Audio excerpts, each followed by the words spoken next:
So, Mick, good to speak to you. First of all, how are you? I'm really, really good. It's funny, you're speaking to me today. It's actually 2 years to the day, an anniversary that you don't really want to celebrate, but I was rushed into hospital with COVID and double pneumonia.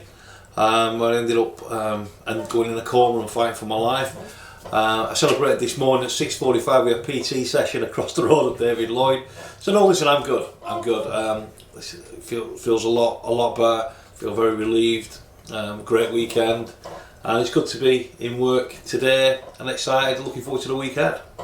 Yeah, like you say, it's been a good weekend after a lot of change in the last 2 weeks for the football club. There are, I think, listen, lots of people that will have spoken about that. I don't really think that's my place to speak about it. I think what you've got to do, this isn't the first football club I've ever worked at, this isn't the first manager that I've ever seen disappear.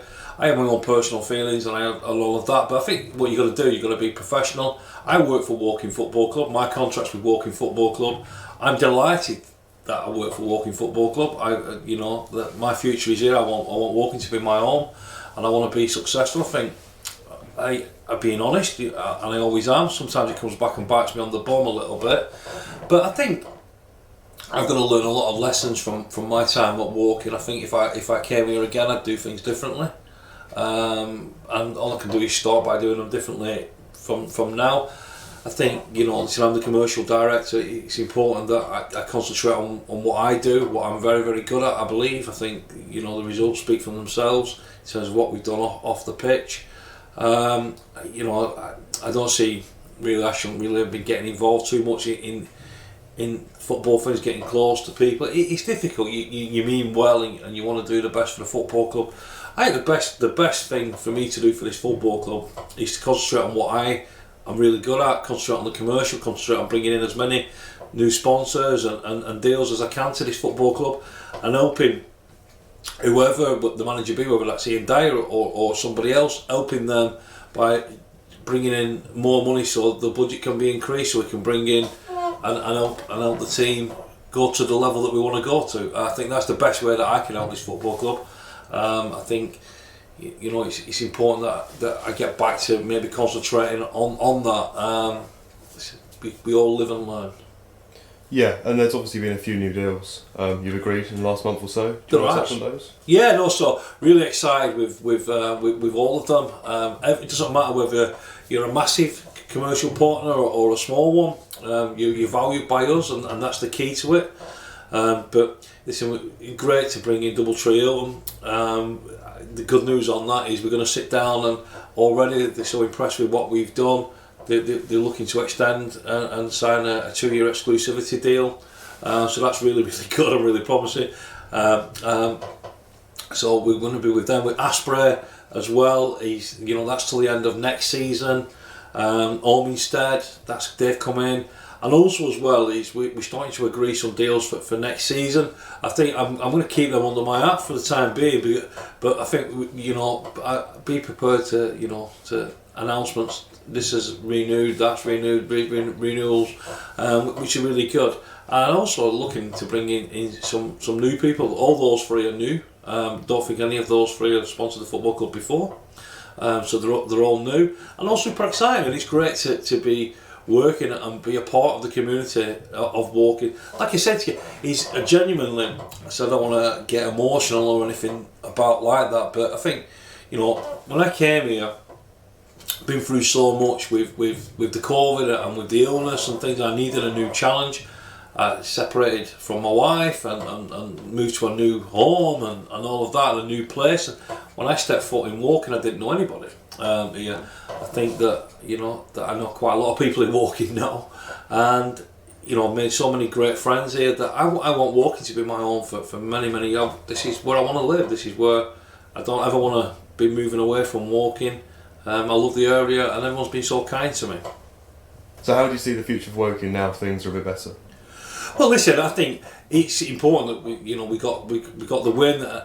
Everyone feels the relief around the football club, but we need to make sure that the board and whoever, and I'm sure they will, everything, there's no stone going to be left unturned, and we move forward as a football club. I think Yeah, listen, I think the future is exciting. I think, why can't we? Why can't walking? I still believe. When I came here, John Catch sold me a dream. He sold me a dream, and I could have gone. I had about 10 different offers from 10 different clubs. I sat down and looked at everything. And I came here for one reason, really, the dream of being part of a team of people that will take this football club to the Football League for the first time in its history. I still believe that is possible. I really do. It was never going to be easy, but I feel what we've got to do is got to make sure. Like I said before, I've got to play my part. So what I've got to do is what revenue we brought in this year. I've got to make sure I bring in more next year. So we build as a football club. I'm very, very super confident that we will do that. And then every year we'll build on that and bring in more revenue from off the pitch, and that's how you become a sustainable football club. I think, for me, you can have success on the pitch without off it. It's not going to last, and you've got to put the foundation. It's not sexy, and everybody wants to win football matches. But what you've got to make sure you do first and foremost, you've got to make sure that you put the foundations in place. So we bring in enough revenue to support this football club moving forward. Because if you do that, then you grow. A strong football club grows up from the roots, grows upwards like that, and it's got strong foundations and can survive, difficult times and things like that. So for me, that's important, and that's what we're all working on to do. And like I said, I think it's important for me concentrate less on football, more on commercial and deals, and coming to work. And I'm proud of the work that we've done so far. I've got big dreams and aspirations and visions. I think next season is listen. This season's not wrote off. We can't write seasons off and stuff like. This is. We got to try and win as many games of football as we can, but that's down to Ian at the minute and those people. I can't affect that. There's nothing I can do to do that. I said I can support Ian and we can have a coffee and things like that. I can be there for him as a friend, which I always am. I have a lot of time for Ian, and Shuey's got a lot of time for me.